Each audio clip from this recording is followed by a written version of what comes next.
In Samarkand, I saw a monkey, yellow, splotched, and dying in a cage.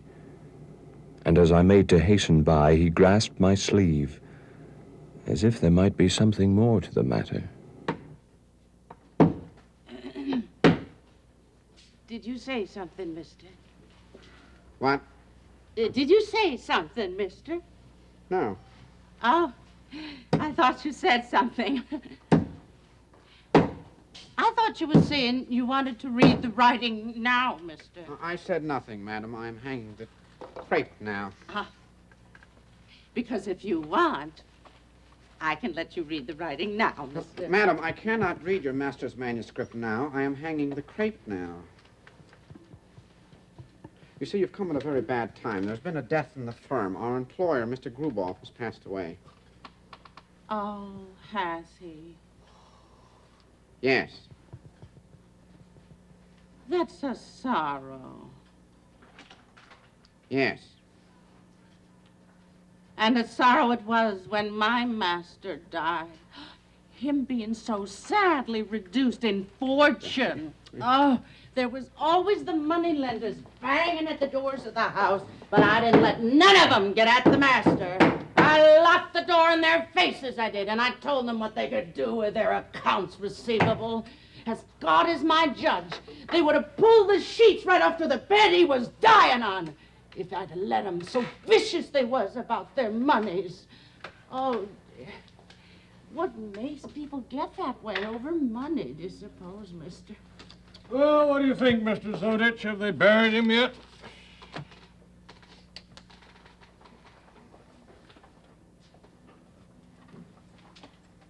The master's house was called the Chulkaturin family house. A Chulkaturin, mister. It's a name but nobody gets right. And him, poor soul, being the last of 'em what bore the name, who's to care now what the rights and wrongs of saying it be? Mr. Gruboff is tucked away. I'd imagine we could expect some changes, don't you, Mr. Zodich? I think Mr. Pendolevsky would be the man to watch, huh? So, that's how it is with me, mister.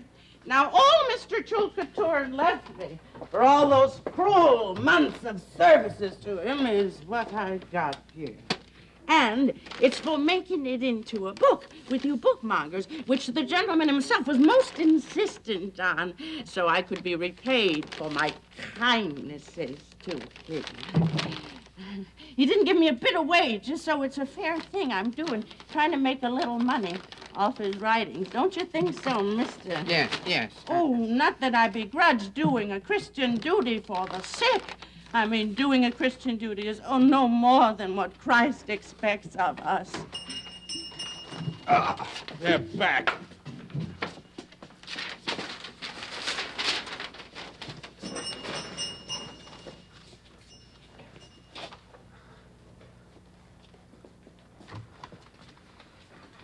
Miss Gruboff. A note of condolence.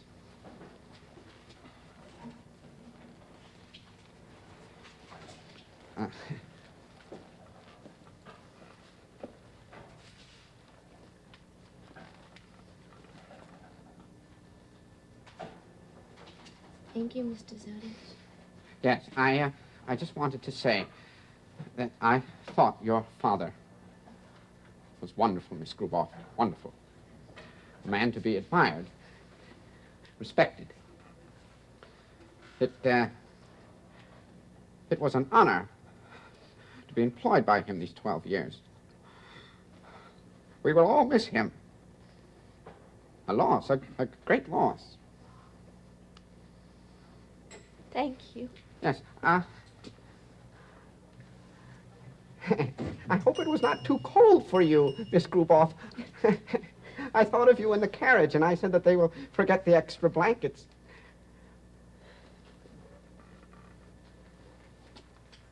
Excuse me.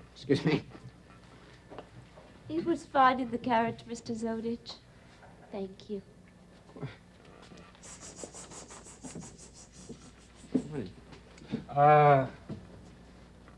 Bring up the tea to Miss Gruboff. Mm-hmm. And cup for me? Yes, Mr. Pendelevsky, right away. Oh, where are you going? It is my privilege to bring up the tea. Oh. Now, where do you think you're going, and what are you doing, Mr. Rubin? It is my privilege. Mr. Rubin! It is my privilege to bring the tea. Please let go, Mr. Rubin. Now, stop it. Mr. Rubin! Mr. Rubin, please bring it out. Mr. Rubin, it is my responsibility to bring up the tea. Mr. Rubin, will you let go of it? Mr. Pendelevsky was talking to me. He was not, Mr. Rubin. He was talking to me. Now, look. I've always brought the tea to Mr. Grubov, and now I will bring the tea to Miss Grubov. Will you let go? I am to bring the tea. He was talking to me. I'm not going to let go. You let go. He was talking to me now. Don't be silly, Mr. Rubin. I'm not going to let go. I'm not being silly. Let go now. You're being very silly. No, it is you who are being very silly. You. You. You. You. Ow. Ow. Ow. Ow.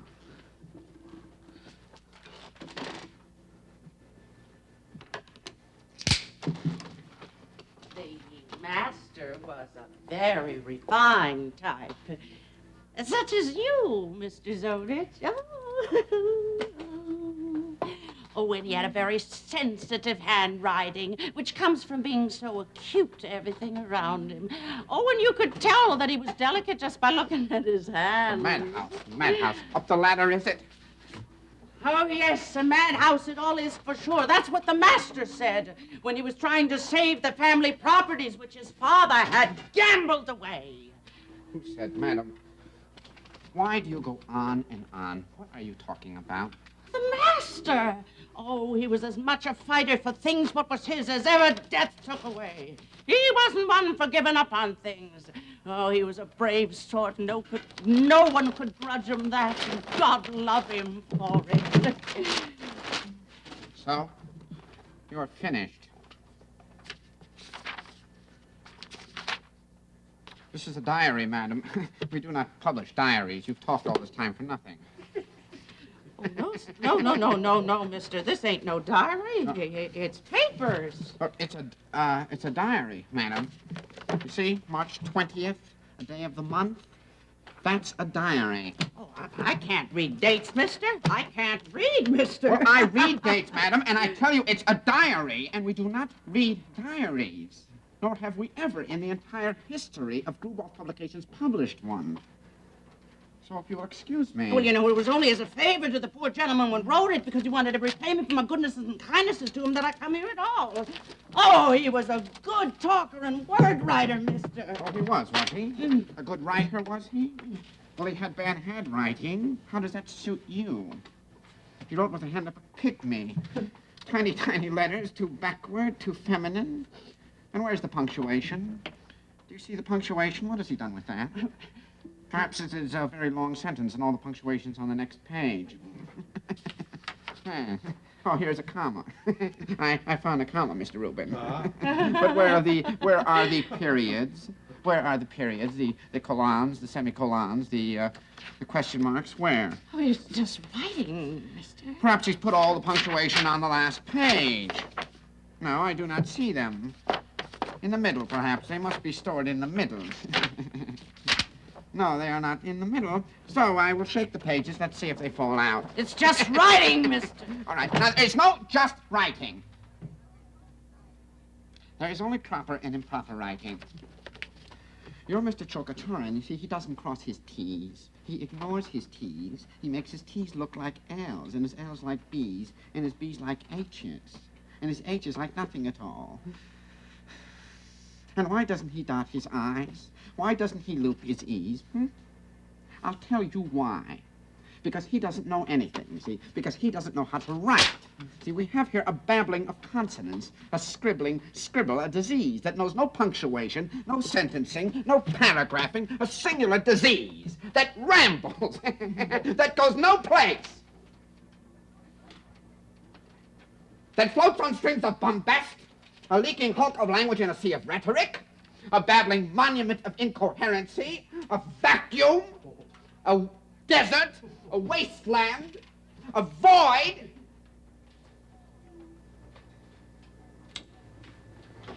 Read it. Take it home with you, Mr. Zodich, and read it.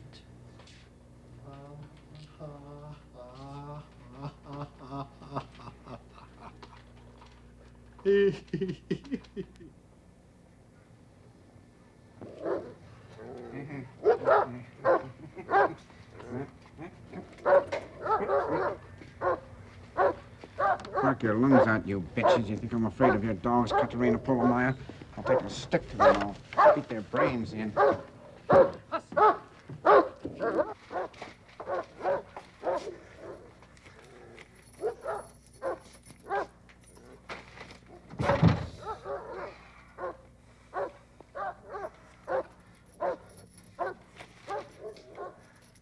Where's the whole light, Katerina Polomaya?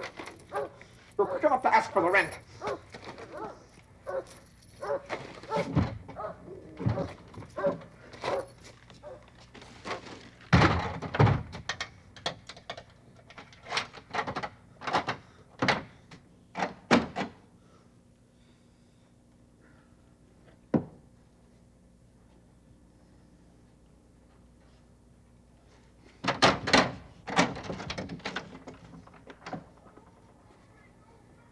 There'll be no rent without a whole light!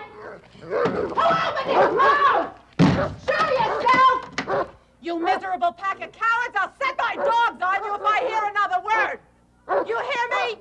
It'll be a cold day in hell before Katerina Prolomnaya takes any garbage from the likes of you! Coward! Come along, Poochie. Poochie.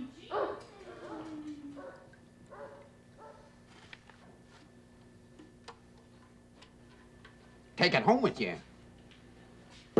Read it.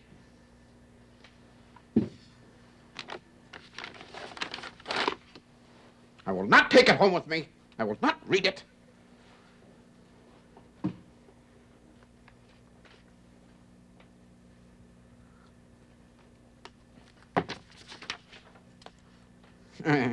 Chokaturin, Mr. Chokaturin. You gentlemen, you impossible name. So much the worse for you if you believe worms make distinctions underground. There are no distinctions underground, no gentleman's worm, no worm with an uncommon body, an uncommon mouth.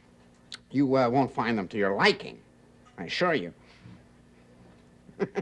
Rest assured, worms don't get down to boot level. You won't get their tongue on your boot. They don't know about the summer houses you had, your Mediterranean villas,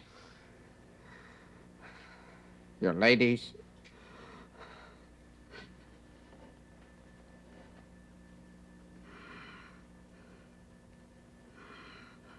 Damn your ladies. Damn your fruits and peppermint creams. Their parasols, their lawn parties, your fresh meat and ice creams, your sailboats, your insolences.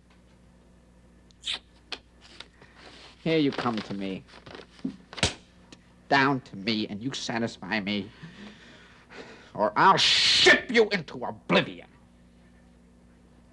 I'll take your bones and mangle them. I'll break your back. I'll break your head. Why don't you shut your mouth, you sack of hot air? You scum, you dregs, you garbage, you horse's tail. Do not think that injustice goes unpunished. Do not think that this is the office. Here there is freedom. Here you watch what you say to me. Trip to the cemetery does not make a love affair. Keep your hands off my water jug! On the trip to the cemetery, it was boringly obvious which direction the affection of Miss Grubov lay.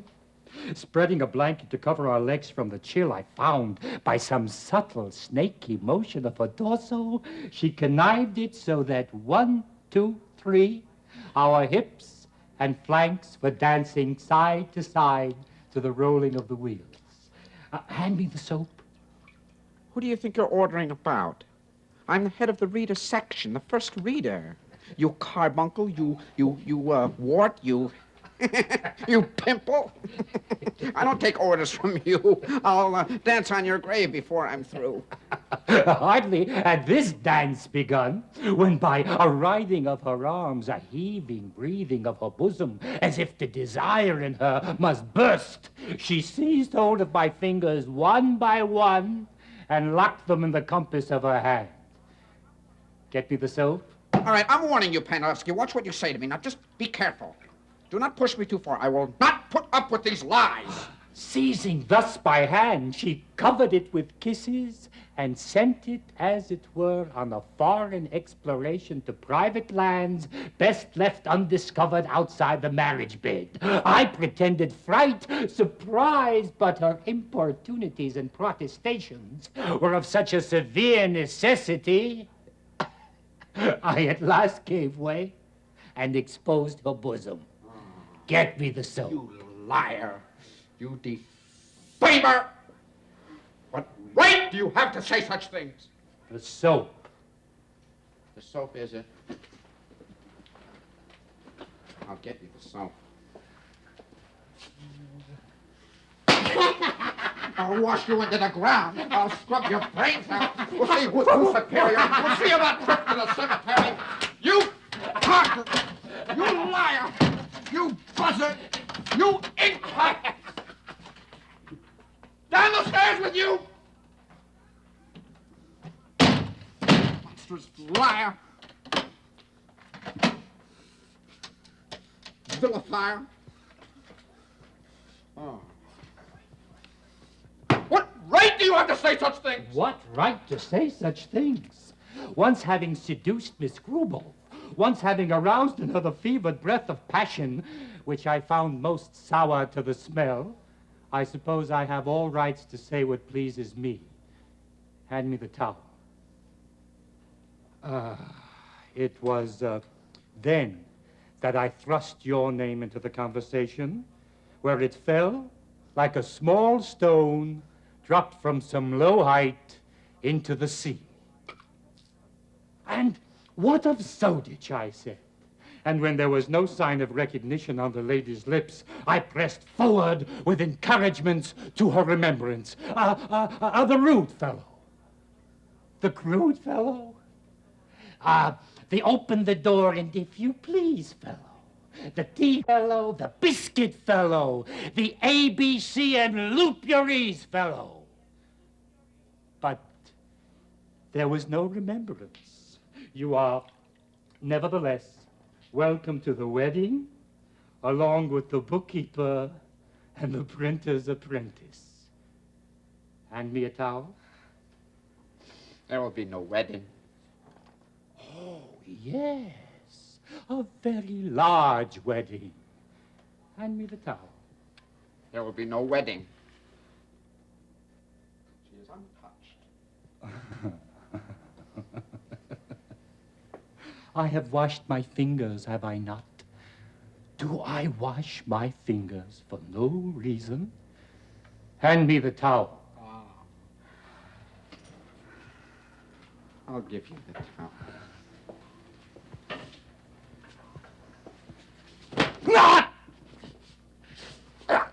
Sleep with the devil in hell tonight. Enough of your lies, your insults. Enough.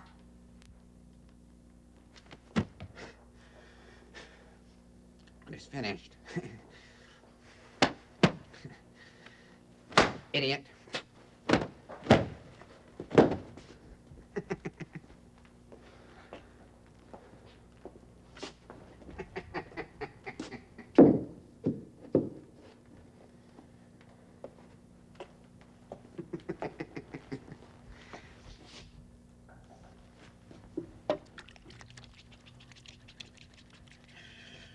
Was it too cold, Miss Grubov? I thought of you in the carriage, and I said that they will get the extra blankets. And Miss Grubov will be cold. It is a long drive to any cemetery, and the horses move so slowly. Yes, it was cold. And it's too bad. In the winter, when Death comes to Petersburg, he takes the large and the small. I have heard 40 to 50 cats, their eyes like jelly eyes, their whiskers stiff as banjo wire, die each night. I have heard a like number of cur bitches with teeth so locked with rime they could not suck their puppies, die each night. I have heard that birds innumerable die each night, seeking the warmth in chimney smoke. And I thought of you, huddled in the carriage, your father before you, his great black coat wrapped about him, and his eyes shut to eternity come. And I said that she will listen to the sound of the horses kicking up the ice, and she will know in her heart she is alone. I sat in the chapel with my father, and the cold sunlight shone over the length of his body, and I was alone.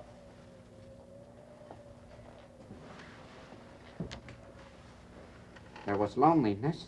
I was alone, lonely.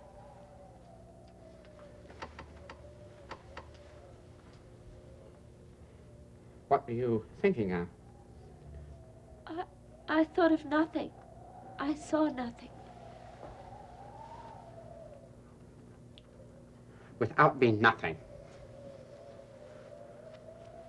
Nothing.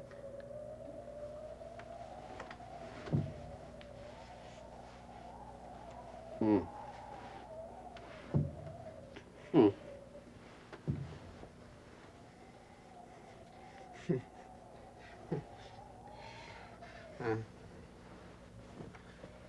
Oh. I am to be promoted. Yes, I will promote you. I will fire Pandalewski. I will set my desk in the main office. I will have tea served to me. I will have what is mine to have. I will buy a sailboat. I'll buy a carriage to go to the opera. You shall have all. All. I love you. Marry me. Marry. Yes. Oh, yes. Yes. Ah. Yes. Yes. Ah! You! You! It's all a ladder, Mr. Zodich. We can't go on with our feet on the same run. There are matters that come to my attention, Mr. Zodich. What matter? Complaints that may lead to your dismissal. This is impossible. Your father promised to advance me. I've told everybody I'm to be advanced. My father is dead. Death causes change. But there can be no change in this. I've served with loyalty for 12 years. Those who have watched you say you seek a strange They advancement. are liars, Miss Screwball. You must not listen to their lies. They are madmen. Do they lie? Yes, Miss Screwball, they lie. Screwball, Miss Screwball, if you don't know them, how they connive, how they watch me to discover evil, they distort me. They twist me into shapes I am not, Miss Screwball. It is they who harbor strange advancements. It is they, Miss Screwball, if I can give you their names. Can you? It is the man in the man in the bookkeeper's section and the printer's apprentice. You see, I know them. I know them. I spit on them. They do not respect your virginity. They make jokes. It is they who seek strange advancement. Miss Screwball. All right. All right, Miss Screwball. You know, all right now. Miss Screwball, don't treat me this way. I'm not a nothing, you know. I'm a man to be respected. I'm a man of sentiments, Miss Screwball. Stop it! Stop it! You have no right to do this to me. You have no right! What do you think I am? You think I'm a toad? A nothing. A nothing? I'm a man to be respected. Everybody in this house comes to me because I'm a man of influence. This is my bed!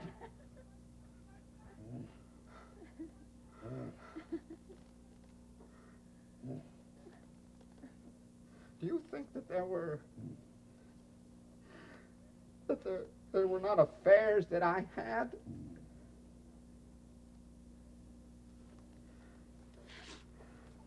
What do you know of that? when I was not even 20 years old. There was a woman who wanted to marry me.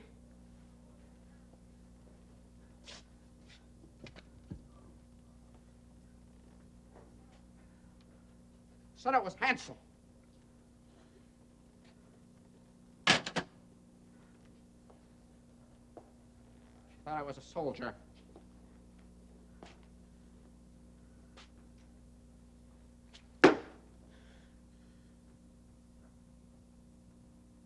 I could have been an officer by now.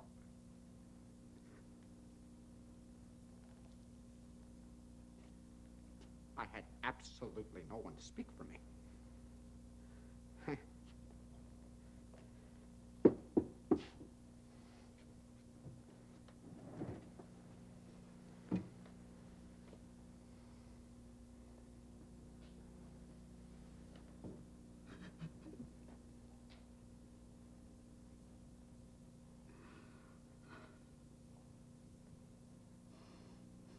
I could have been a captain by now.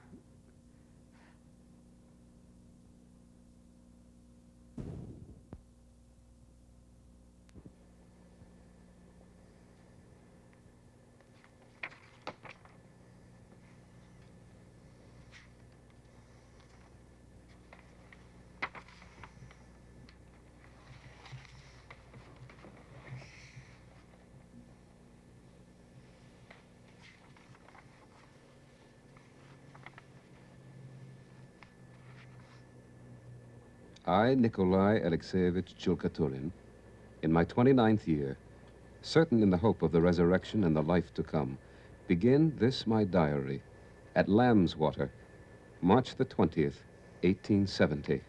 I had no one to speak for me. The doctor, the same doctor who brought me into this world, came this morning with his black bag of useless medicines to tell me that I must now prepare myself to be shortly ushered out of it. At the end of his medical subterfuges and hem-hawing terminologies, he told me only what I already knew. I am to die. So be it. My life has been as brief as it has been meaningless, and death's a goodness for all we know. I will leave this for you, Nikolai. If you are troubled by pain, you are to take a teaspoonful. In any event, take a teaspoonful before you retire. It will assure you of a good night's sleep. It's opium. If you should dream, pay no attention to it.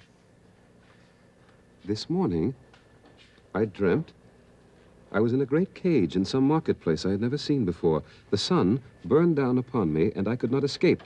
I kept sticking my hand through the bars of the cage, grasping at those who passed by, but they would not stop, and I had lost all power to speak. I could not breathe.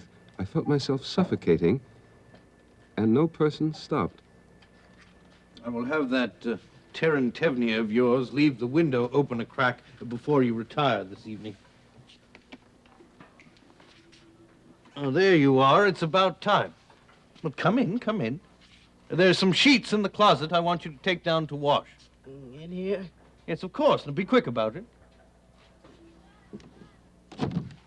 Ah! What's the matter? There's blood on them. Never mind what's on them. Just take them downstairs. Stupid woman. If your father were alive, he'd have taken her by the neck and tossed her out. I'll take you by the neck and I'll toss you out. Do you know what she was doing when I came in this morning? Sleeping. There she was, stretched out on the bed, big as life, with a bottle of vodka clutched to her chest and her legs dangling to the floor. She's allowed the downstairs to become a rat's den. Terentevnia is old and she drinks, but she is here when I need her. Her grandson is somewhat backward. Every day, he sticks his head into the room to make sure that I have not made off with the closet. He fancies my clothes. And the old woman? What does she fancy? The house. Look here, Nikolai. This is none of my affair, but if you do not watch what you are doing, they will rob the teeth out of your head before they're done. Do not underestimate the cunning of poor people. You do not know them. I have never known anybody, Dr. Corvin. But do not worry. Nothing is settled yet. We negotiate day by day.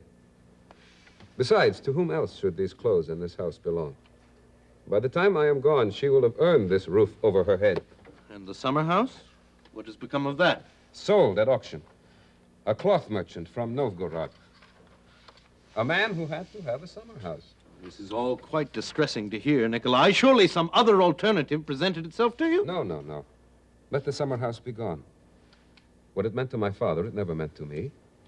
And for it, the Cholkaturins, father and son, are at last quits with the human race. I have paid off the last of my father's obligations. Do not look so concerned, Doctor. Obligations must be met. Surely your friends will not permit this, Nikolai. It's demeaning. You are no merchant's son. I have no friends, Doctor. But you've had friends. At the university, I'm sure you made many friends. Every man has friends.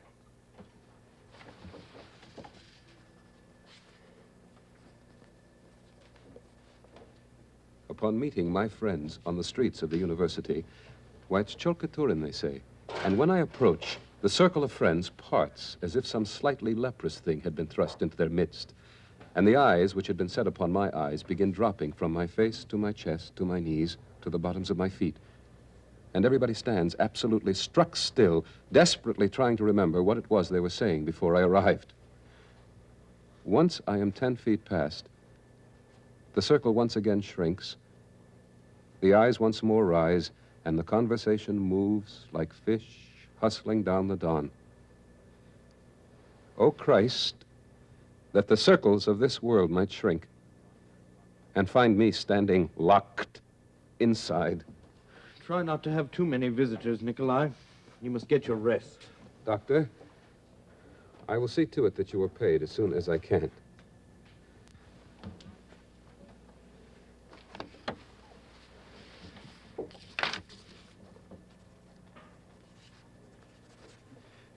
March 22nd. Lawyer Lebanov came yesterday, and as I signed the papers giving the house over to Terentevna upon my death, I felt that by that simple signature I had somehow set myself irrevocably free. As a piece of ice that has been bound all winter flows at last down to the sea, so I, too, have become unbound. To flow where? God knows. I find myself hard put to even describe the coach ride over. The driver, a lunatic of a fellow, was absolutely insensitive to anything other than meeting his schedule. Although the 4 horses we had were good and we were flying along, this madman insisted on adding a 5th horse. This poor horse was completely out of place, completely superfluous. A sign there, too, Mr. Chilcoturn. And how was this unnecessary horse fastened to the carriage? Absolutely all wrong. By means of a short, thick rope that constantly cut into his flanks so that his flesh was at all times positively lacerated. How we expected the beast to run naturally when its entire body was arched in pain, I don't know. And what was this lunatic's reaction when I informed him we'd do better without this superfluous horse? And there as well, Mr. Chilcoturn.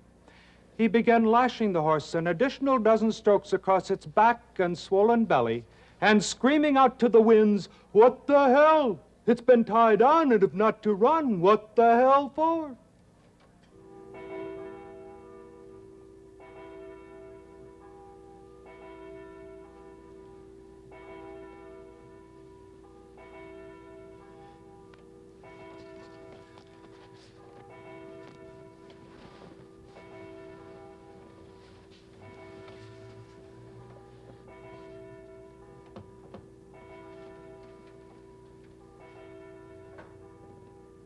March 23rd, Sunday. The church bells have been ringing all morning. Heavy, slow, melodious. And so they will ring when I am no longer here to listen. I cannot bear to hear them. I've had Terentevna shut the window tight, but still the sound washes into the empty room, filling every corner. In darkness, I see the meadow where once I played. The branches of my plum tree bending with fruit, the small streams where I caught carp, the places where I ran in my youth. Oh, my Christ! If I cannot say goodbye to the summers that warmed me, the winters I put my fur hat onto, If I cannot say goodbye, what shall I do?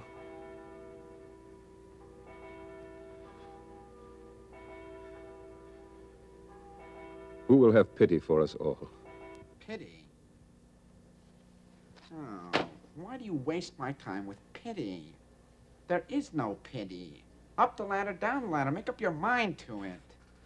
Do not live in a delusion that you'll put tears in my eyes, Chokachurin. In me, you do not deal with an amateur of suffering. The church bells have been ringing all morning. Let them ring. Every bell rings, every dog cries, every sheep breeds tears. The public is not interested in suffering, Chokachurin. In me, you deal with the public. All right. Who is to buy the lungs and brains of you? All right, that is what I am to decide. All right. That is why I am a first reader. Who is that? These are the house girl Feathers.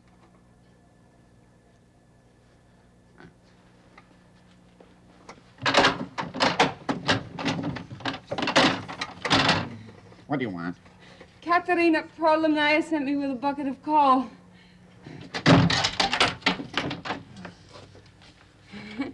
But look, don't stand there smiling all night. I've important work that must be done. We can't all afford to live like princesses. Oh, should I put the coal in the stove for you, Mr. Zardich? Yes.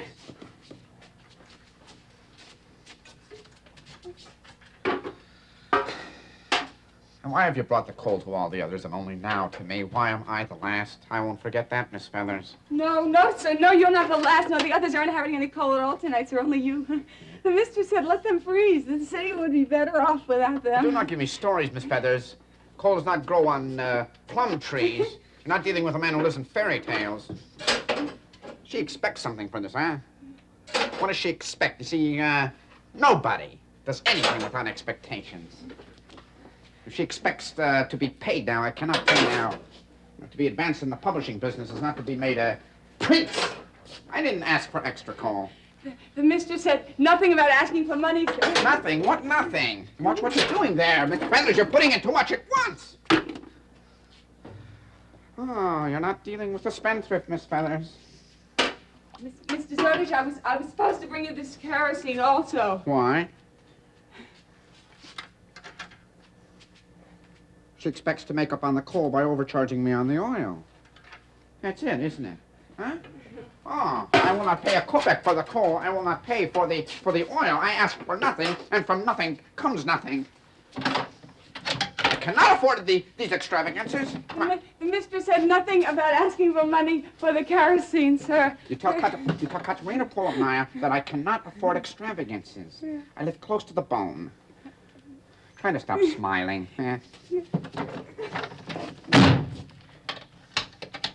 Is she so rich she can afford to give something for nothing?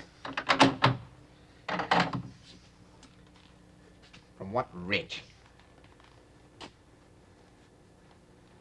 Husband died owing the moneylenders.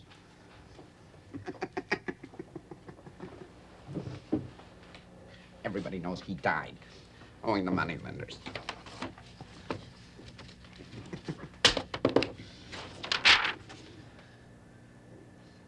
But if he didn't die owing the moneylenders, if... So, Nikolai, what has happened is a certain flow of blood from the lungs, you understand? Now we must engage in the removal of a light quantity of blood. You will feel better after you are bled.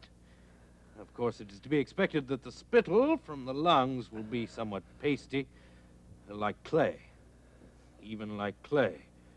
A slight disruption of the digestive organs, an increased frequency of intestinal discharge, in turn produces an additional grabbing and uncontracting, as it were, of the bowels, which in turn leads to the diarrhea. So you must not distress yourself about keeping the sheets clean. That is nothing to distress yourself about. A trifle of blood, a trifle of excrement, you understand. So? Who's to say what handsome is? Katerina Polovnaya's first husband was short. What was Napoleon if not short? Or Caesar? Benevidovicki. There's a medical fact that the short man, by having his heart placed closer to his brain, enjoys a richer supply of blood. Ergo, a proportionate enlargement of the cranial area. so that he becomes quicker in wit, more active in deed, and greater in accomplishment. To marry Katerina Polomaya would be a diminishment.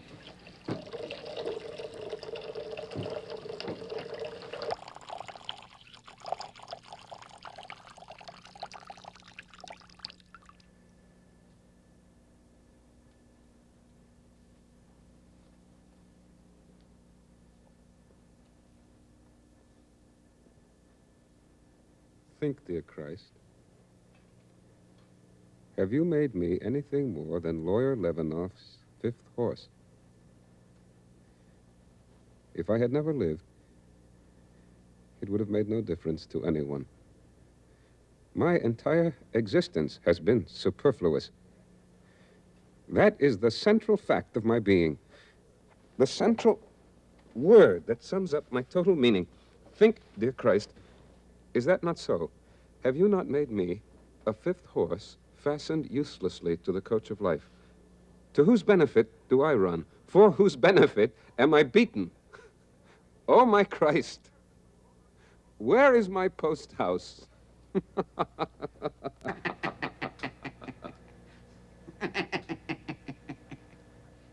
So it is a husband she is after. She sends Miss Chimney Sweep with the kerosene to keep me from getting an eye strain. Well, 5 feet 4 inches can hardly be considered short in any event. She doesn't wish me to be eye strained because she's concerned.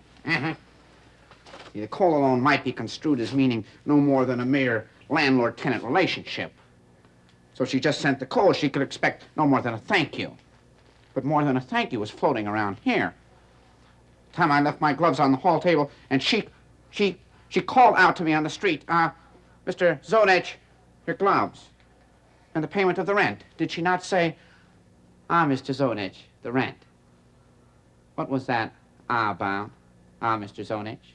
See, ahs and ohs have meanings. They just don't float around the air. One does not just say, just for the pleasure of opening a mouth. Surely she loved me even while her husband was alive.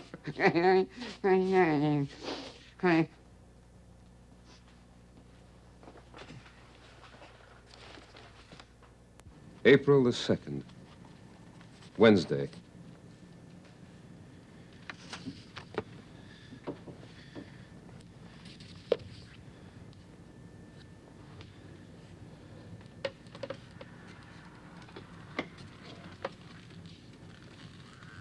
It rains now. A cold, soundless rain that falls into the snow and vanishes. I struggle to separate the days, one from the other. It is useless. I think of you, Lisa. My rainbow, my bird. Caught now, forever fixed in the timeless grace of your 17 years. And I know, as truly as I must have known all these years, that in you and in you alone exists all I shall ever know of useless happiness and useless agony. Now I begin. Now, at the end of my life, dear God, I prove that had I never lived, it would have made no difference to anyone. Some years ago, I was obliged to spend some months in a small town in one of the more remote districts, a town overrun by mud and goats. Fortunately, the parents of an acquaintance I had known for a single term at the university lived there. And before I found myself desperate with boredom, I resolved to pay a call. I sent a boy from the inn I was lodged at to announce my arrival. If he's going to call, why doesn't he call? And why isn't the dinner ready yet? It's already after 12. How much longer must we wait to eat? I don't know, dear. Lisa, go into the kitchen and find out what they're doing there. Elisaveta, Yes, Papa? go into the kitchen and find out what the delay is. That girl is turning deaf, positively, and crazy as well. All day long with that cage for that bird. It's the same with all young girls. There's nothing to be concerned about. We will see if you sing the same tune, my friend, when you marry. and have a daughter who arranges flowers all day and tickles bullfinches. Maybe you should marry my Lisa. Then we will see what you say. Is he coming to lunch or what? When you send a messenger at lunchtime, you're coming for lunch. What kind of ceremony do we have to go through before he comes? I'll have them set another place. Bismyonkov, there's something I want to talk to you about. Yes. Yes. It's about Lisa. When you're a father, you notice things. Yes. Well, don't rush me. Who is rushing you? As I was saying, you notice things when you're a father. What things? What do you mean, what things? Things. Things. What I want to know is, what kind of bird is that? A bullfinch. What else could it be? You thought it was an owl? I know it's a bullfinch, but what kind of a bullfinch? A Russian bullfinch? A female? Is it a female? You have to look under the feathers for that. Well? What difference does it make what sex it is? Isn't it singing all right? Will you look under the feathers and stop asking 1,000 questions?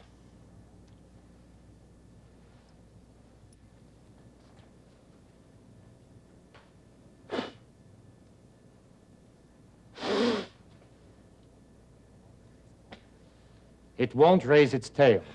Wait a minute.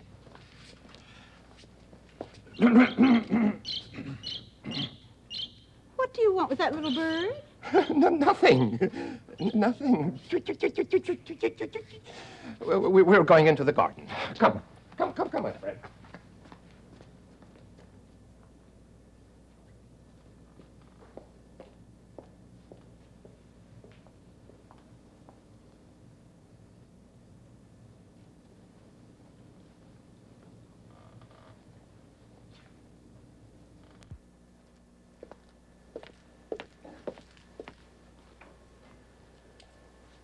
Excuse me. I am Nikolai Alexeyevich Chulkaturin. I am Elizaveta Kirillovna, Ilya's sister. Is something wrong? I sent a messenger to say that I was to follow. No, there's nothing wrong. Ilya used to talk so much about his university friends. We are expecting another of Ilya's friends to call later this summer. You must know him, Captain Ivan Petrovich Narinsky. I don't think so. Ilya used to talk about him all the time. He is the terribly handsome one that I was absolutely forbidden to meet. The one who went into the army. Well, I'm afraid I don't recall. Shall I try to place you? I know all of Ilya's friends. Well, I don't think that outside of our being roommates, we were very close friends. You were the roommate who never attended a single lecture for 2 years. The boy who never came in from a party earlier than 4 in the morning. No, I think that was the roommate your brother had during his senior year. We were roommates during the second year, the first half of the second year, and then Ilya moved out. Oh, then you must be the one Ilya had that terrible fight with over some dreadful woman. He wrote Papa all about it in a letter. No, Ilya and I never had a quarrel. That was Peter Richter from Prussia. If you give me time, I'll remember just exactly your place in my brother's life. Because Ilya wrote me without fail a letter from Petersburg every week, and I'm sure I know everything he did. You were the one who gambled at the races. I never went to the races. That was Ivan Vorontsov. You did not own a white stallion? No. You know what I think? It will come to me suddenly. Yes. Oh, Well, what is the matter? I hope you have not come all this way to see Ilya because he is not here. He left to go abroad for the Tsar. He's in the diplomatic service now, you know, since April, but I'm sure he wrote you about that. No. He must have forgotten. You must excuse him. It was a very busy time for him. He left for Austria a month after his wedding to Frida Semyonovna, who is a blood relative of Prince Adrian. Oh. I'm sorry you were unable to attend the wedding. So many of Ilya's friends and yours from the university came, but you must have been busy. Yes. Isn't it darling? Ilya gave it to me when he left. I've been teaching it to sing. Sing a song for the gentleman, Popka. He really sings his heart out when he wants to. Come. He's not afraid of you. That's a good sign. It is a well-known fact that birds and animals can instinctively look into the hearts of people and know if they are good or bad. Did you know that? No. They can. If you trust the judgment of your pets, they will tell you exactly who your real friends are. He is not afraid of you at all. And we shall become friends. Brave little bird. That's a brave little bird. I would find it impossible to love someone that an animal feared. Wouldn't you? I don't know. Will you whistle something for Popka, see if he will sing for you? Oh, no, I couldn't do that. Please? What?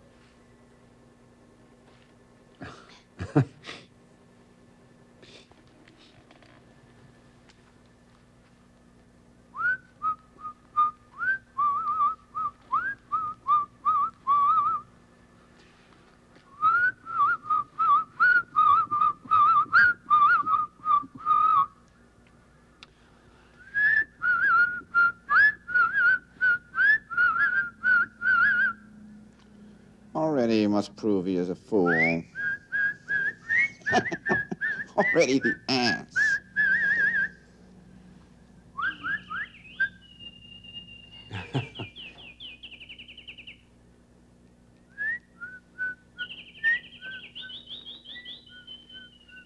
Is it possible that one day you could open the door to some stranger's house and fall in love?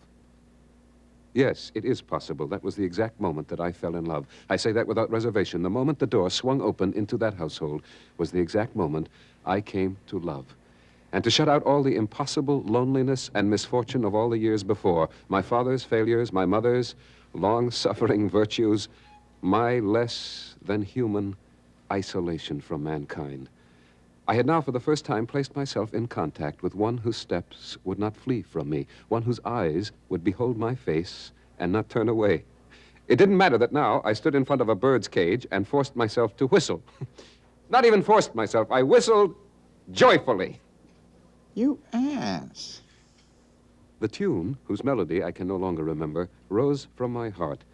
A nameless tune from the so long shut closet of my heart broke forth. And I brushed against the sleeve of her dress, and she did not move.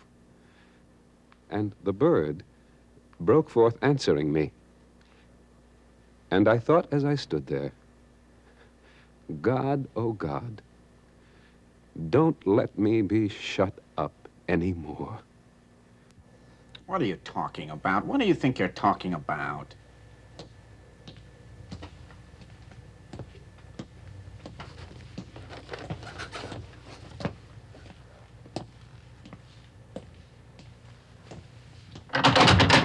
Who is that?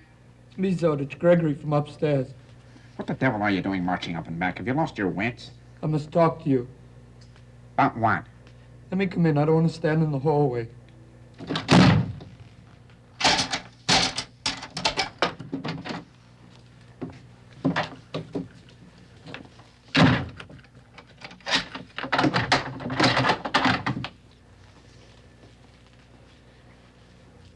What do you want? Something must be done to increase the amount of coal provided to tenants. We will all freeze to death unless steps are taken with Katerina Prolemnaya. The woman is mad to think that a family can survive a winter's night on half a bucket full of bad coal. Do you know dogs are freezing to death out in the street? Have you heard even as much as one of them howl tonight? By morning, there won't be a live dog left in Petersburg. Already the water basin in my kitchen has pieces of ice in it the size of your fist. Gregory, why do you bother me with your family problems? Go see Katerina Prolemnaya. Now, I have no time to get involved in this. What are you doing to me? We're neighbors. We live side by side. Side by side? What is that, side by side? When my mother died, who came to me with fruit? When I lay in my bed sick with the fever for 3 days, who knocked on my door? Who said to me, Zodich, are you there? Zodich, we have come. Zodich, here is a cool towel for your head, huh? Here is some hot soup to warm you. Zodich, we have come. Nobody, eh? Nobody came. But nobody knew. Nobody was informed. Nobody cared.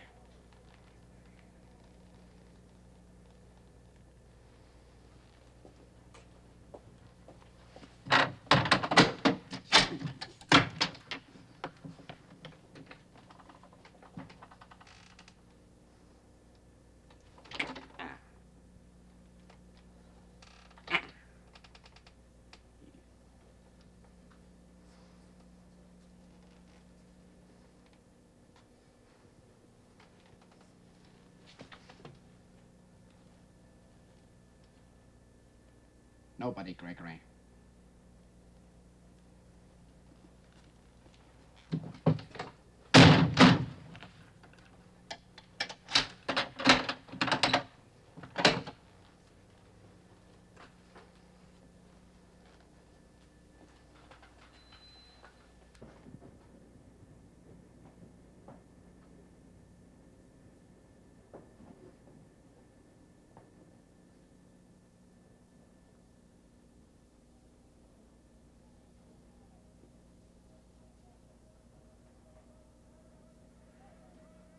Katerina Prolomnaya, I have come. We won't survive the night. Already the frost is through the window. Surely there is enough compassion in you to...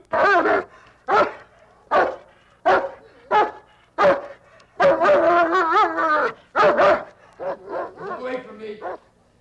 You get away from me. In the name of Christ, if we don't get some more cooks, get away from me! Get away from me, you bastards! Donnie! Donnie, help me! Get away from me! You get away from me, you bastard! Donnie!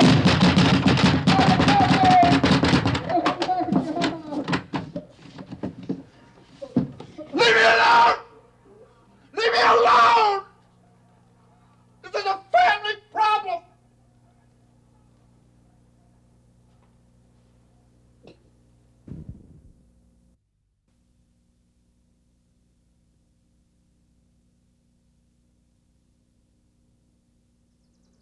Oh, sweet summer, sweet lost summer of days that are no more.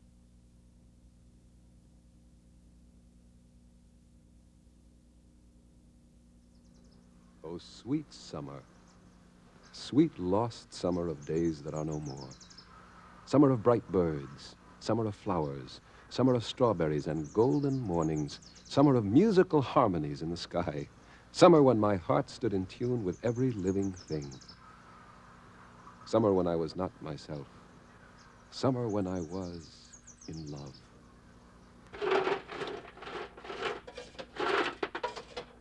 Let the house freeze, Gregory.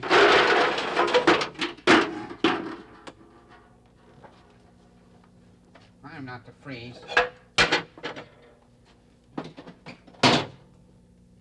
Should be a fool not to take my attainments into consideration.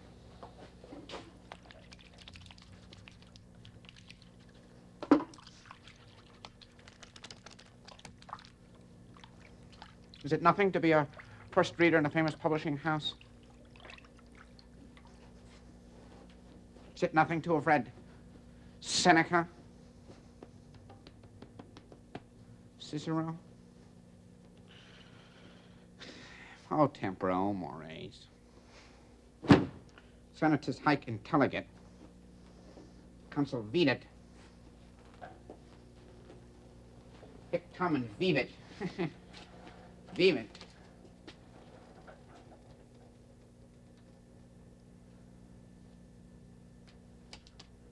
Is it any wonder that Katerina Polomnaya should reach for me? Is it every widow who can snatch twice at the gold ring?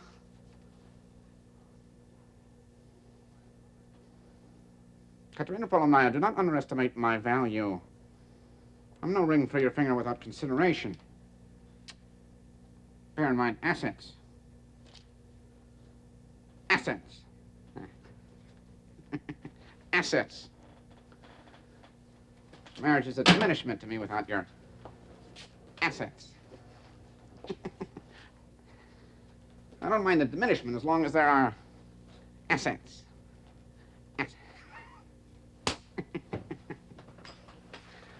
Assets.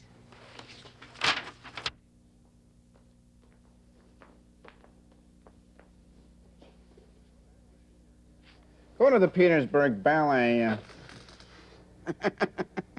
This is not the ballet. Don't dance on my time.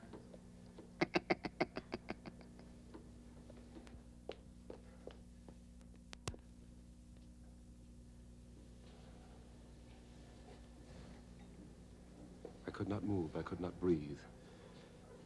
There were wildflowers in her hand, her cheek pressed against the floor of the forest as if feeling the unheard music of grass and earth.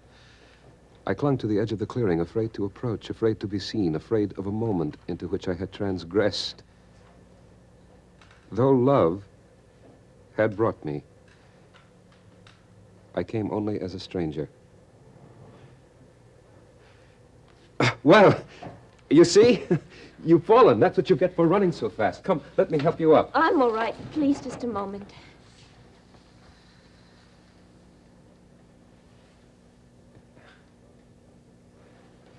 I suppose they'll be wondering what happened to us. I cannot imagine how we came to be separated from your parents.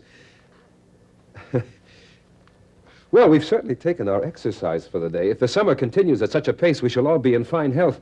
I haven't run this far since my father raced me in the meadows of Lambswater. You grow older, you run less. You think it was childish of me to run? Oh, no, I didn't mean to imply that. Well, it was. Perhaps it'll be a long time before I run again.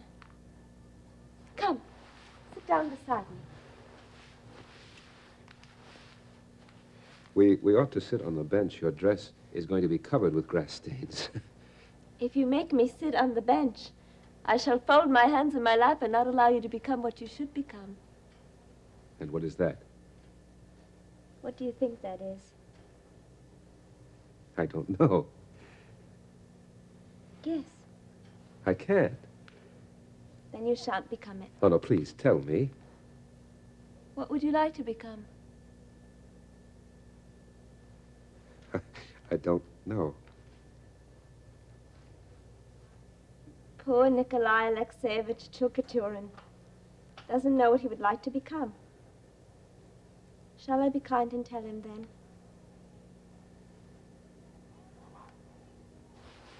The King of the May.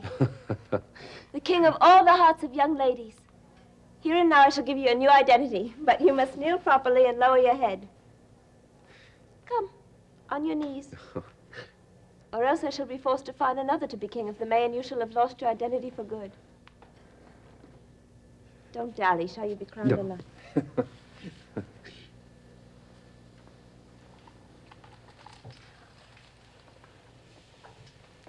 What fine silky hair you have, Nikolai Alexeyevich. Have there been many girls who have loved you for your fine black hair? There has been no one. Perhaps you've forgotten them. The woods are full of the sighs of young girls. I think there must be many girls you have loved and forgotten. Oh, no, do not think that there have been others. Do not. You must hold still. If you raise your head, the flowers will fall. There has been no one who has loved me. Do not think that of me. I think men must be very cruel creatures to play with the hearts of young girls, and then not even remember their names. Men are like that, according to my brother. Why do you laugh? Ilya says that the hearts of young girls are strewn about the world like grains of sand upon the shore, and that there are not so many stars in the night sky as unremembered girls. Do you think that is true? I think that is poetic. And is that the same as true? What is your answer to that, Nikolai Alexeyevich, who has fine silky hair? You are making fun of me. Yes. Have I offended you? No. Then what is the matter? Why are you staring into the sun? Must I have reasons for everything? Is it not enough reason to stare at the sun because it is out there? Because it is flaming across the sky? Because it will fall below the horizon and drown in the sea? Because we may never see the light again. Because. Have I found enough becauses to satisfy you? Poor Nikolai. It is I who have offended you. Am I completely intolerable to be? Oh, no, you can't offend me. See how soon every flower must fall? Every flower. No. Don't be angry with me ever, Nikolai. Here. Papa thinks young girls should be placed in hibernation along with Siberian mastodons until we become 18 years old. Then we are to be melted from the ice and returned to our homes in time for marriage. Isn't that terribly clever of Papa? Lisa? Why are you crying? Isn't that terribly clever? I suppose I should take my dear bullfinch. Lisa? Lisa, don't cry. Lisa.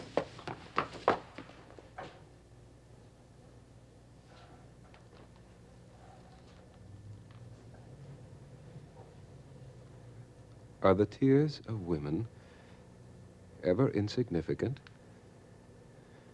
And the tears of young girls, the young girls of our youth who so haunt us in after years, are they so much salt water lost from us forever?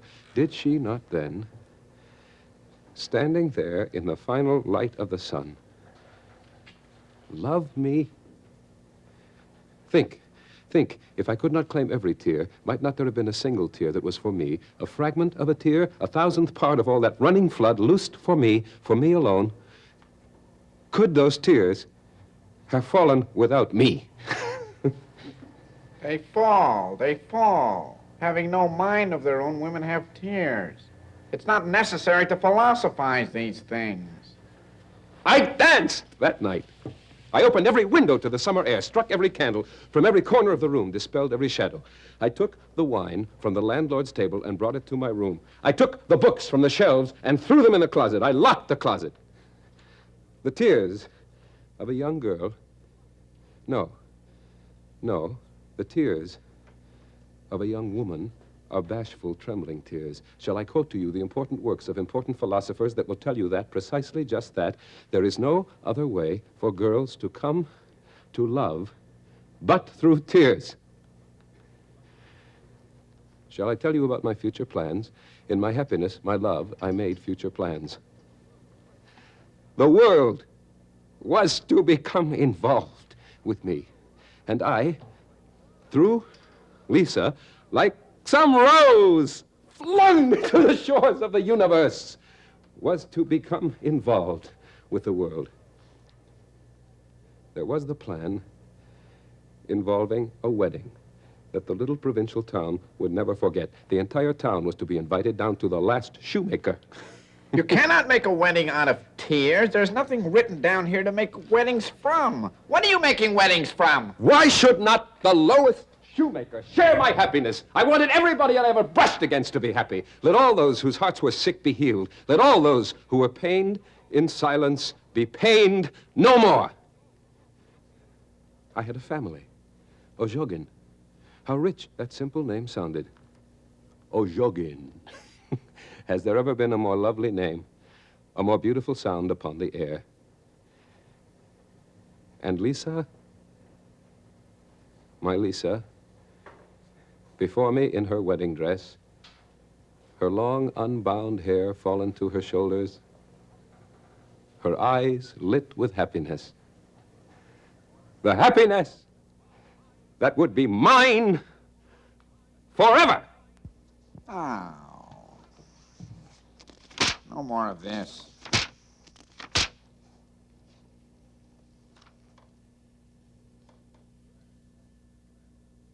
In brass, in leather, in saddle soap, The captain of cavalry called.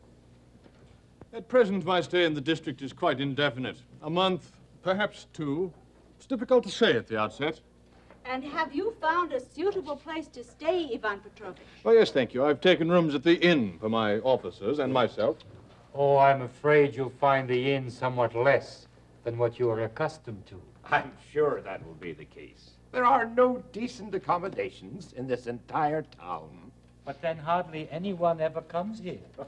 So there's never any pressing need to have decent accommodations. I am a soldier, Mr. Bizmyonkov, and for a soldier, luxury is an unnecessary vice. Yes, of course. A soldier must take the terrain as he finds it.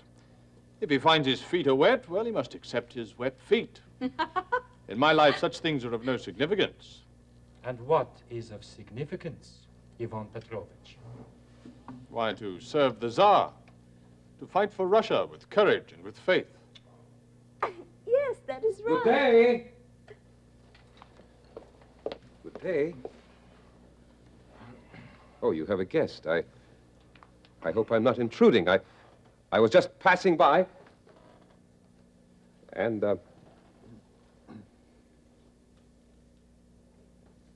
I thought that since I was in the vicinity, I would come over. I hope I'm not interrupting. Not a bit. Are you sure? Yes, Because yes, if you wish, I quite could all right. return later. I do not wish to interrupt. You are not interrupting. Now, may I present Captain Ivan Petrovich Narinsky of the Tsar's cavalry. Captain, this is Nikolai Alexeyevich Chulkaturin. Chulkaturin, a friend of Ilya's from the university. Ah, a pleasure, sir.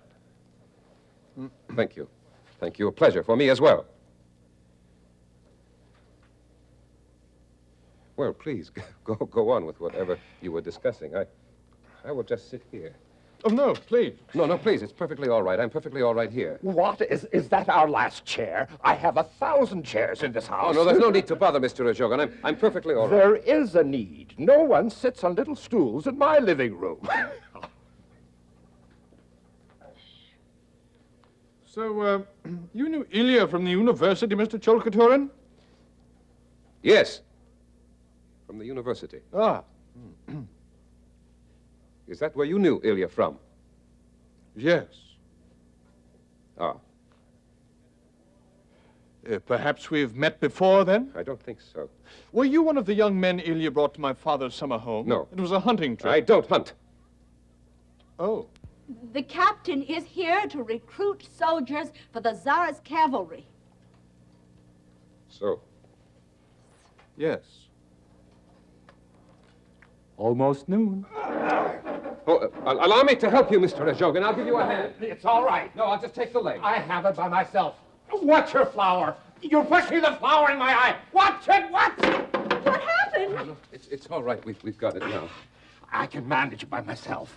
Are you all right? Fine. Just fine. Sit. Is your eye all right, Papa? Yes. Do go on with your conversation.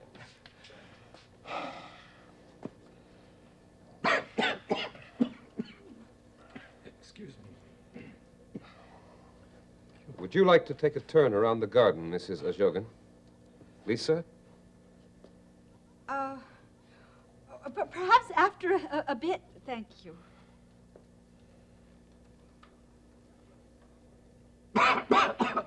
Allow me to get you some water. No need. I'll be back in a moment.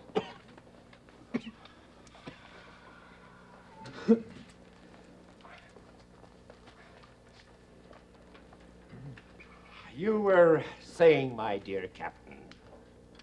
Captain Narinsky was telling us about the cruel conditions under which soldiers must live, Papa. So he talked. And so she listened. And so you see what it is to exist as an interruption, a break in everybody's conversation. Nobody is just a break in the conversation. We all have our place. From the peasant to the Tsar, we have our place. This is God's universe. This is not a madhouse of useless places. Rats! How well the conversation proceeds now that I have left. Bizmyonkov no longer coughs, He no longer even finds it necessary to clear his throat. Mama Ajogan does not have to refuse a walk in the garden. Papa Ajogan is no longer set to the task of moving chairs. Everybody is dug in. Conversation, now that I am gone, becomes pure song. For you, Lisa, did you not know that the rose was for you? Do young men carry roses for nothing? Go on, you Othello of the steppes, with your big wars, your killings, your medals. Go on, Lisa, fall in love with his black boots, his mustache, his eyes, and gallantries. What could I bring to you to match those gifts? And you, stand in the arches of the doorway with your water glass and your rose. Stand there until the sky falls down, for all the difference it makes. It should have been enough for you to sleep your way through life, dreaming of happiness. Oh, time that was, and time that never more shall be, I give you back your woods, your pathways, your shadowed glades. I give you back her whose dear sweet lips once brushed my heart. I give you back the earth I knelt upon to take a crown. I give you back the happiness of days now fled from me. I give back... No. No. Nothing. I give back nothing.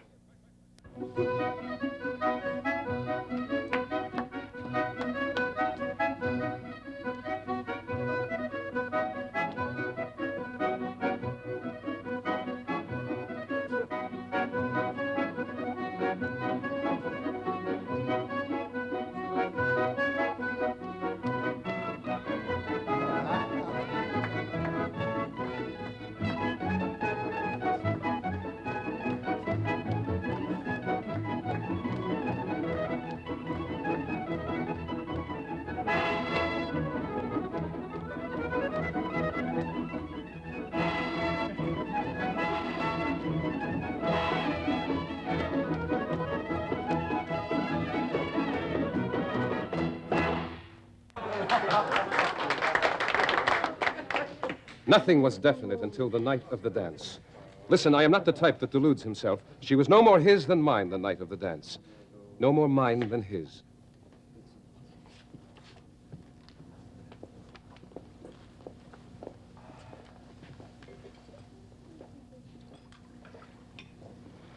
I think it's mighty strange, Mr. Chilkaturin, that you could be in our little town for so many months and we never meeting.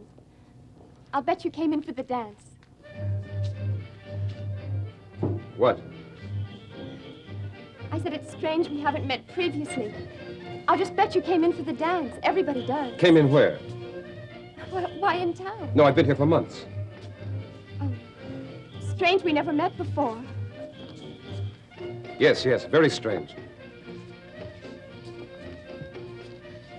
Everybody seems to be having such a gay time, don't you think? I just love dances. I can't seem to remember who I am when I'm dancing. Isn't that funny?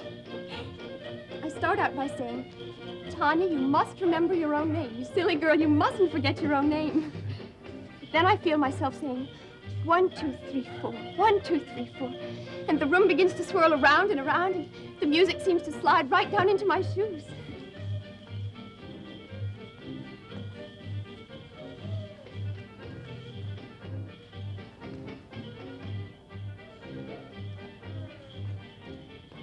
So many of the gentlemen I know seem to be absent tonight.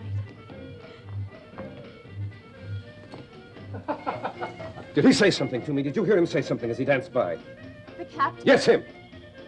I'm sure I don't know. I don't think so. No, he made a noise. Is anything wrong, Mr. Chilkaturin? No, why should something be wrong? I don't know. Then what are you talking about? Come, let's dance.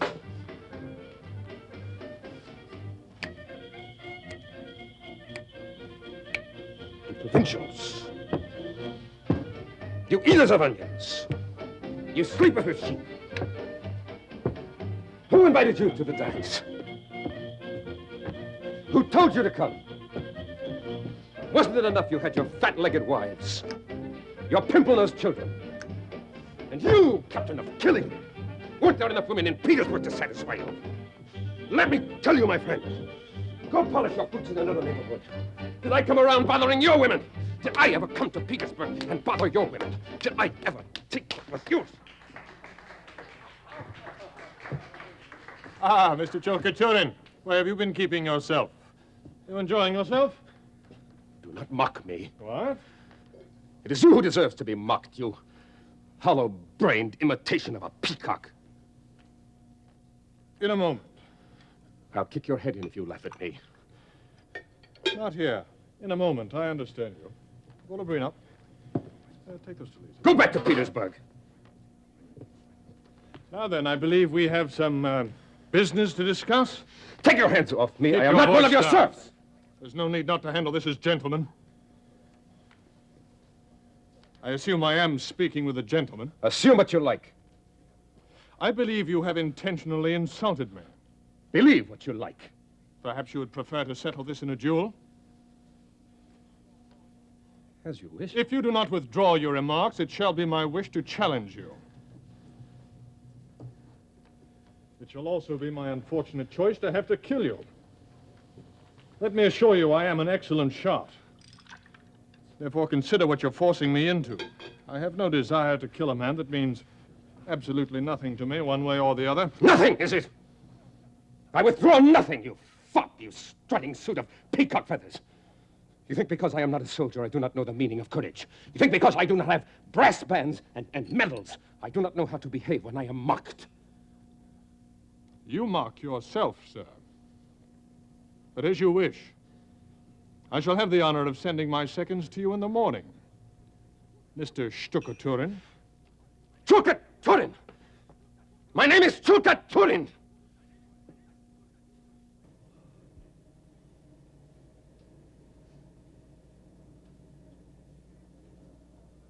Listen, Tulka Turban, or whatever the hell your name is.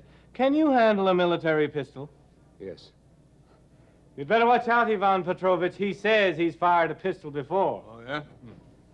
All right, Tulka Turban, I'm going to give you some advice. Now, the captain does not want to blow your head off. Until you insulted him, he didn't even know you existed. So take my advice, apologize, and the affair is ended. Then we can all go back to the inn and go to sleep. Look, it's too early in the day for you to die. You're a bright fellow. What lies between the hammer and the anvil soon gets knocked flat, huh? Do you understand me? Why get your nose knocked out of joint over a love affair? Go down to the stage line. Every coach brings in a new woman. Lieutenant Zimmern, are you ready? My friend, it is imbeciles such as yourself that ruin the summer. We are ready. Now, there is one round in the pistol, so you will only have one opportunity to fire. You understand? When he tells you cock your weapons, you pull this back with your thumb. Do you see? Yes.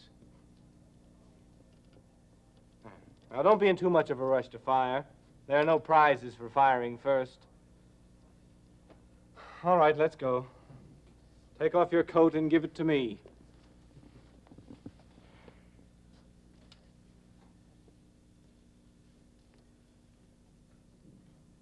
I take your positions. Oh, here, turn around. Are you both ready? Yes. Yes. You will each take 5 paces. At the command turn, you will turn and fire. Has anybody found out where we're supposed to ship the poor fellow's body? Be still. Cock your pistols. Oh.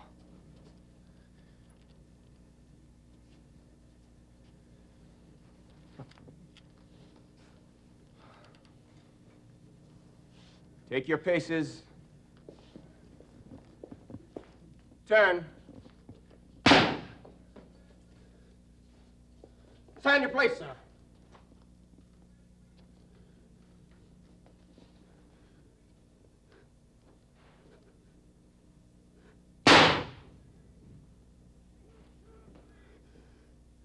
Shoot me!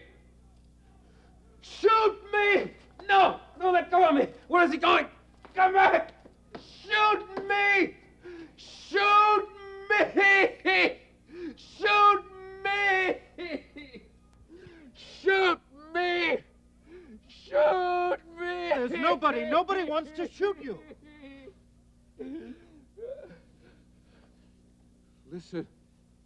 Listen, you don't know what that little scar across his temple did to me. Nobody in the town spoke to me again. They didn't let me come to their doors because I, who wasn't worth the killing, had tried to kill the captain.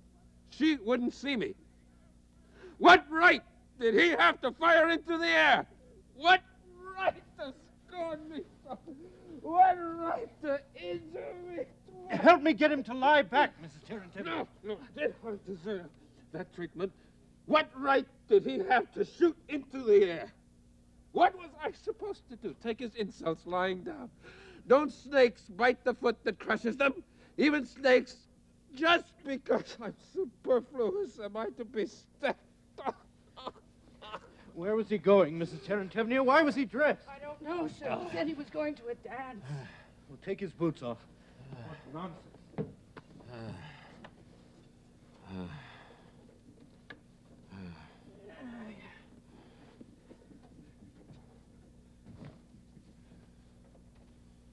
And who was right after all? After they didn't speak to me. After all the doors shut. After I wandered the streets like a ghost for weeks. Who was right after all when they came to me? Churka Turin. And they knew my name. You were right. Listen, my friend. He has made her pregnant and deserted her. He has gone back to Petersburg. He has moved out with his recruits. What is to be done? Who will marry her now, eh?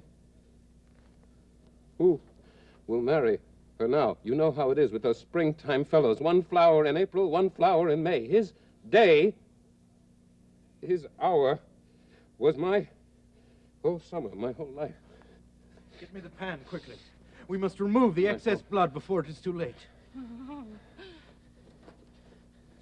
Be calm, my friend, be calm. What are you staring at? Listen, she's taken my father's boots. No, never mind the boots. No, don't let her steal the boots. Can I rely on you? Don't let her steal my property. See to it. See to it, please. I rely on you. I rely on you. Well, what was that all? Katerina Polonaya says, if you wish to come down, you're free to come down, Mr. Zodich. And what else? Nothing else, sir. But she seemed anxious. I don't know, sir. She seemed excited, nervous. I couldn't say, sir. You're a stupid girl. When I'm master of this house, I will not tolerate stupid servants.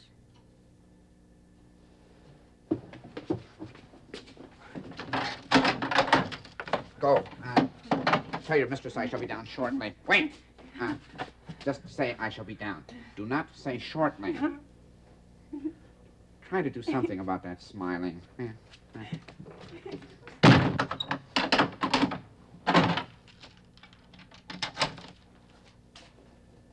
Shortly implies haste. Here there is no haste. Wormy apples not to be thrown out, nor to be hastened to.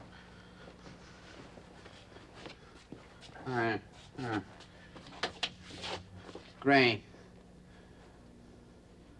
Neither too gaudy nor funereal. Gray has a seagull.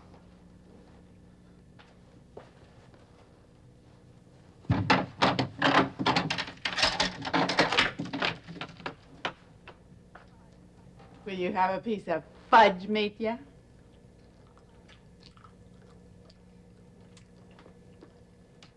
Do you like the fudge, Mitya?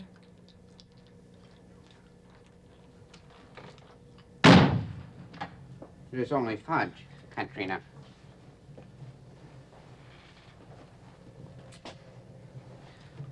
I do not concern myself with fudge. Man concerns himself with taxes, estates, properties, and bank balances. I know. But surely there must be time for other things. Other things? I do not understand what you mean by other things. Match, please. Yes, Mitya.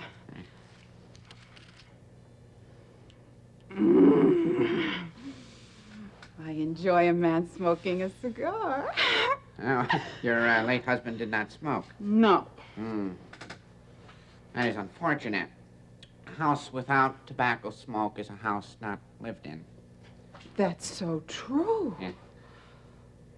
Mitya. These last few months have been lonely ones for me, knowing that you were near and yet so distant. Yes, you must learn to keep your lusts under control, Katrina. A woman who cannot keep her lusts under control soon finds that her lusts keep her under control. Lust is a devil's monastery on the road to hell. The seas have been rough for me, Mitya.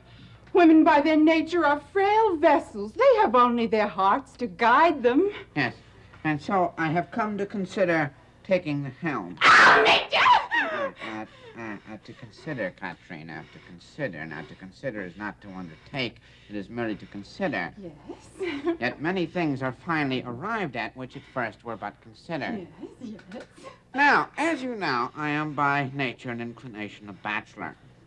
However, since the death of my dear mother, who was constantly by my side these past 35 years, I have had the inclination to seek another who might be equally solicitous of my welfare. One who might be concerned to see, as it were, the proper socks laid out in the morning, the stove lit 15 minutes before my awakening, and the wash basin filled with water neither too hot nor too cold, and, as it were, etc., etc., etc. In brief, one who might so conform her life to mine that we become a single entity of one mind, of one direction. I, on the other hand, would, as it were, seize the helm of our mutual fortunes and guide the ship all safely into harbor. See, a man can do no less than to captain his ship. A woman can do no more than obey. Nothing less is correct. Nothing more is permissible. Is it then to be so nautical? What of love, Mitya? What of love? Yes. On the sea of marriage, love is understood. Our love, Mitya? Our love, any love. Do not bring up superfluous topics now. We must proceed logically. Disorganized mind is the handmaiden of cupidity. Now, my bill of assets, what you may expect of me in terms of physical property. 3 pairs of shoes, 2 in excellent condition, 1 in used condition, those without holes. 7 pairs of black socks. Now, the wash, therefore, Katrina, must be done the 6th day of every week. 2 pillowcases, 2 sheets, and a 1-inch, no, that's 6-inch thick Siberian goose down comforter. And your heart, Mitya? Oh, and a bank statement listing monetary assets in excess of 117 rubles. And your heart, Mitya? What about your heart? What are you talking about now, Katerina? We are itemizing now. I must have love, love, love! There's no place for love in itemizing of particulars. Katrina, where's your list of physical property? Here's my physical property. Feel it beating? Yes, but where are your bank holdings, Katrina? Your movables, your immovables, your tangibles, and... My dogs, Mitya. What about my dogs? Superfluous to be gotten rid of. I'm not piloting a doghouse. Be my pilot, mine. No, Katrina, where your bank? Your bank holdings, Katrina. Your movables. How many horses are in your stable? I don't want any fudge.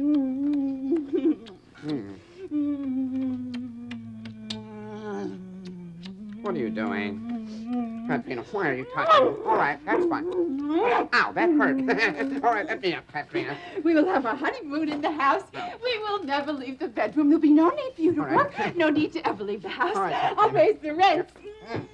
Oh, don't kiss me so hard, Mitya. Not yet. Oh, I want to make love to you now. Yes, make love to me always. Never leave the house. Oh, patience, Mitya. Wait until we are man and wife. Be kind. Be gentle. Never leave the house. Katrina, for the love of God, you're crushing me. Put your arms around me. You need to kiss me. Kiss me. Get off. Get off. Get off. Get off. If you're coming down, Zodich, come down. I haven't got all night to spend waiting for you.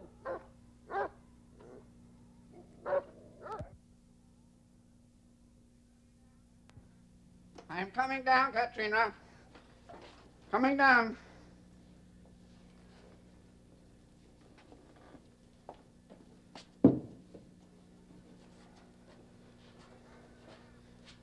Coming, Katerina!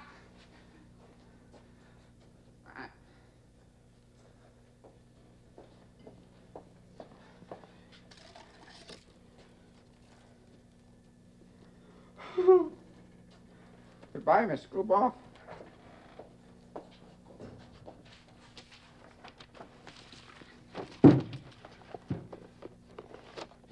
With a seal. It's official. Coming, Katerina!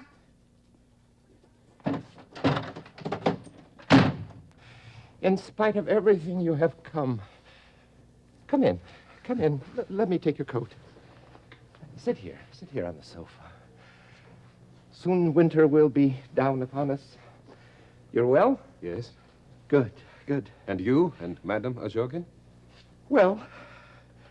And Lisa? My friend, how quickly the summer is over.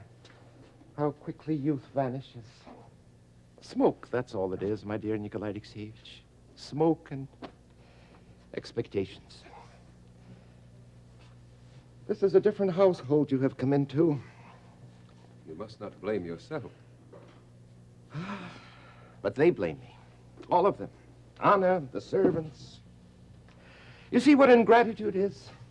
Could I tell what a snake he was when he came into this house? Is it every snake who walks around says he's a snake?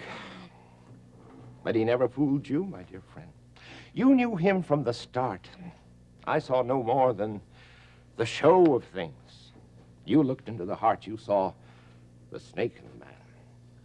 Has he written to her? No. That is to be expected. It is just as well. Yes, that's just as well. Well, my friend, what can I say to you? You fought, you risked your life to save my daughter from him, and you only received contempt in return. What can be said to you? Your friendship now is all I desire. Oh, you have that, my friend, from the bottom of my heart. And to bring Lisa happiness. If that were only possible. If I could only believe you could find forgiveness for her. It is possible. I do forgive. What irony. Bitter, bitter irony. The whole town condemns her. I do not care what fools condemn, you understand. She is not of less value to me because of fools. She's a young girl. She made a mistake. The judgment of the young is not foolproof. Yes, yes, as you say. If she will have me, even now, I will marry her. I will take her to Lamb's Water. She will be loved as no woman has ever been loved. She will be respected, I swear that to you. Respect, is that yet possible? Believe what I say, my friend. If you believe nothing else of me, believe that. Let the past be done. You have her. You have her. I don't know what to... You have her. Go to her. She's alone in the garden. Go, my son. Take her. Oh, your coat. Don't catch cold.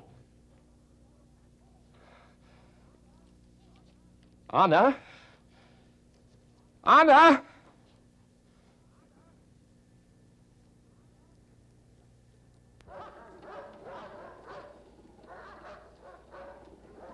Katerina Polomnaya, what is loneliness?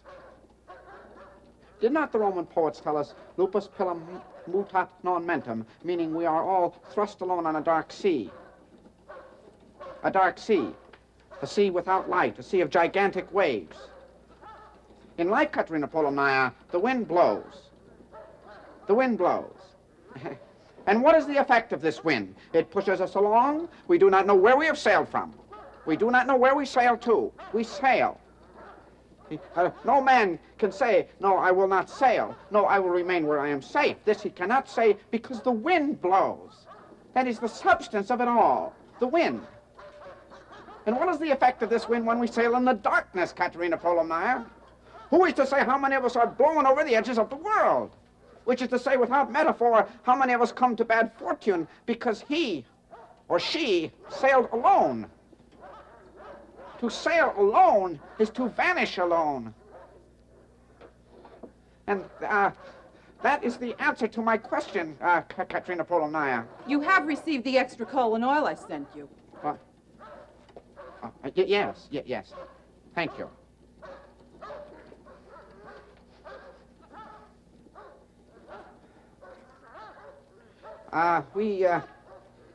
We see that what is loneliness is to be alone and to vanish alone. To vanish alone. Loneliness must end. How is loneliness to end? Loneliness ends when a light is lit. Shut up! Excuse me, Katerina Polomnaya. Excuse me. Excuse me. And what power do we have to strike such a light, Katerina Polomnaya? Mutual feeling, mutual regard, but even more than this, love. Love is a light. When two boats come together, they make a light. And this is what we call the holy light of marriage. Now we must ask, what is marriage, Katerina Polomnaya? Marriage is a sacrament. And by a sacrament, the church means a sanctity and a union of spirits. Therefore, marriage is not based on material possession. Oh, no, Katerina Polomnaya. It is not a contract of assets and liabilities.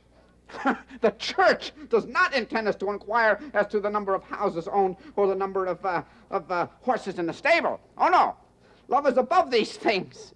It makes a harmony from separateness. It makes joy. It is above rings and rubles. It is the light that moves above the darkness of the sea. It is the star and moon. It is the refuge, the shelter, the roof against the wind.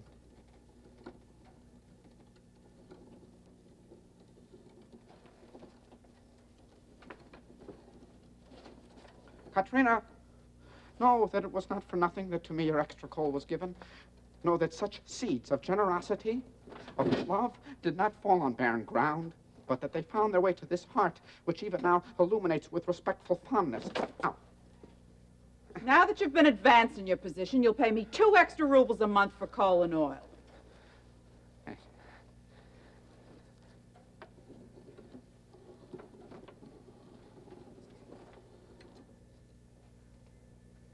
Katerina, to you, I offer this hand of marriage, this hand of spiritual bondage, this hand of... I cannot marry you. You're too old, too short.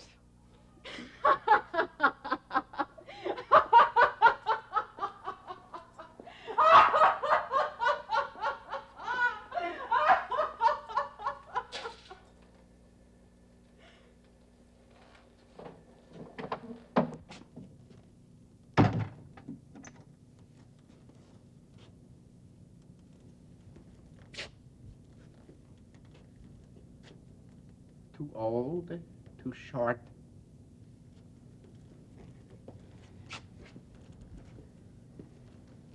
It is I who am laughing, Katerina Polomnaya.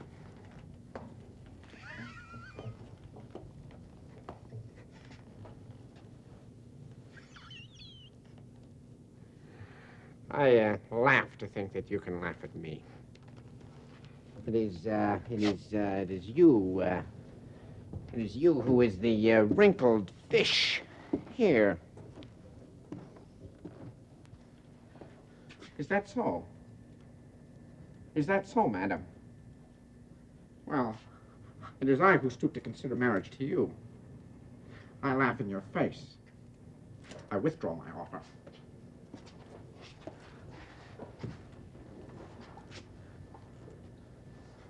When I marry Miss Gruboff, your tongue will hang out to come to the wedding. All right. Now keep your dogs away from me, Katerina Polomaya. Come on, keep them away. Your tongue will hang out to be invited. All right, get away from me, you filthy beasts. Come on, get away. Get away. A man of my position, your assets are nothing. I'm not interested in your rents. I'm not interested in your buildings. I happen to be a man of sensibilities. I happen to be a man interested in love, in feelings. Get away from my legs, you bitches! Get away, I'll kick your heads in! Get away! What did you expect for a husband? A giant? A 10-foot monster? Jack and the Beanstalk? There is no golden goose for you. You are no princess of the pea. Get away from my leg. Get away from my legs, you bitches, so help me, I'll kill you. Now leave me alone. Leave me alone. Gregory! Gregory! Gregory! Gregory! Madhouse! Madhouse! Madhouse!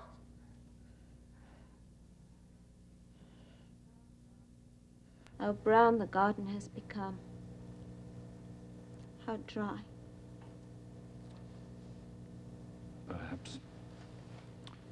Perhaps the captain will yet write. You think so? No. It is done. He will not write. Captain Ivan Petrovich Norinsky has gone to Petersburg, and he will not write. Shall I dig up these flowers, do you think, and take them inside? They will die in the first snow. Let them die, Lisa. Papa must have taken the spade inside. I cannot seem to find it.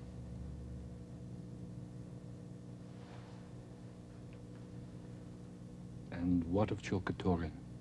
Oh, that one. How hateful that name sounds to me. His petals are still soft. I can save these flowers. He has not left yet. Oh. Still he waits. For what does he wait? To forgive me? I do not need his forgiveness. Better that he had never known my brother. Better that the door to this house had remained forever shut against him. He is in love with you. Oh, his love means nothing to me now. I cannot forgive him.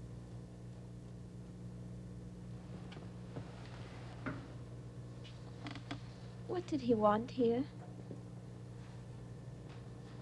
Did he come all this way? To stand alone at dances? To throw roses to no one? To shoot Ivan? For what did he come?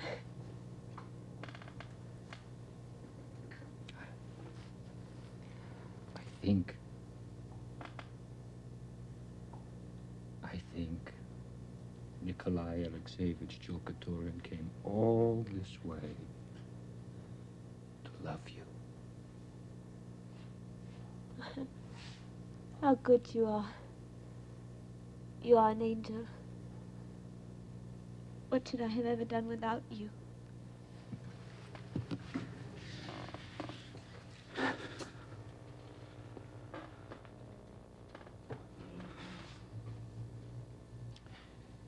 Is there nothing then? For Cholkatorin? I have forgotten him. My friend, if you love me, knowing all, I will do as you ask. I will become your wife.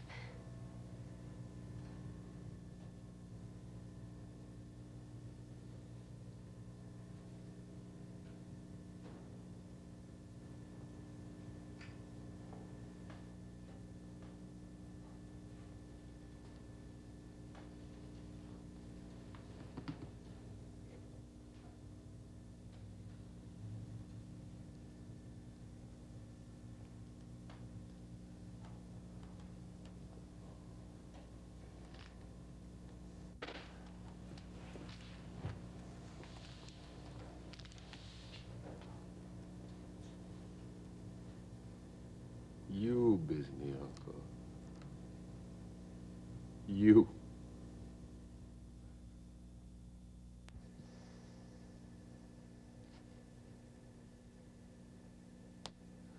No, Miss Grubov. Not Pandalevsky.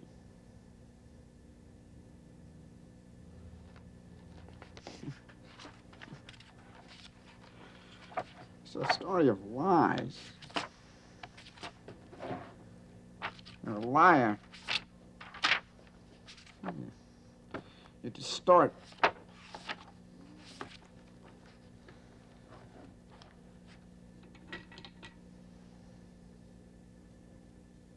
You see what I'm doing?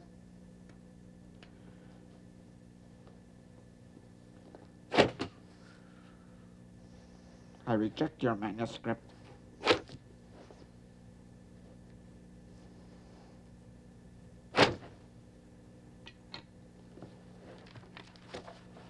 I reject you.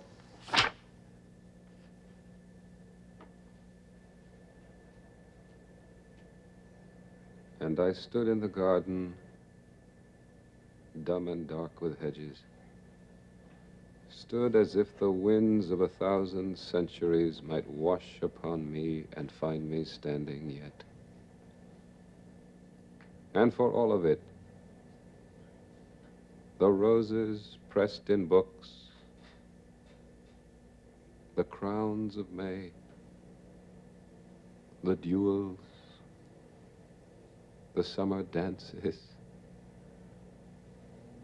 What for all of it, if at the last to say, Bizmionka, is it you?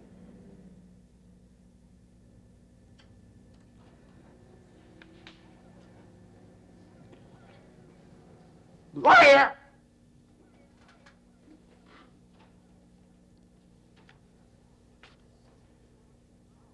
I am the one that is loved. That is the ending. I am loved.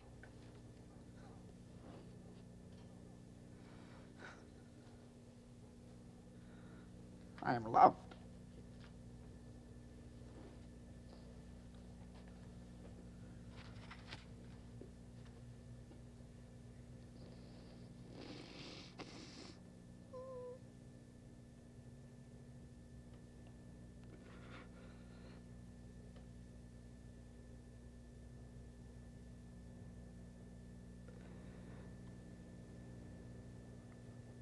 What do you want of me?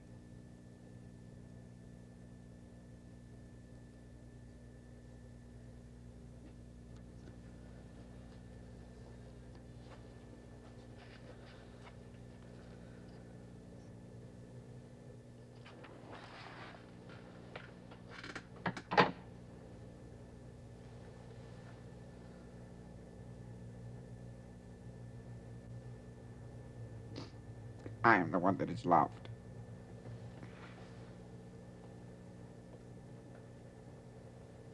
There's no other ending.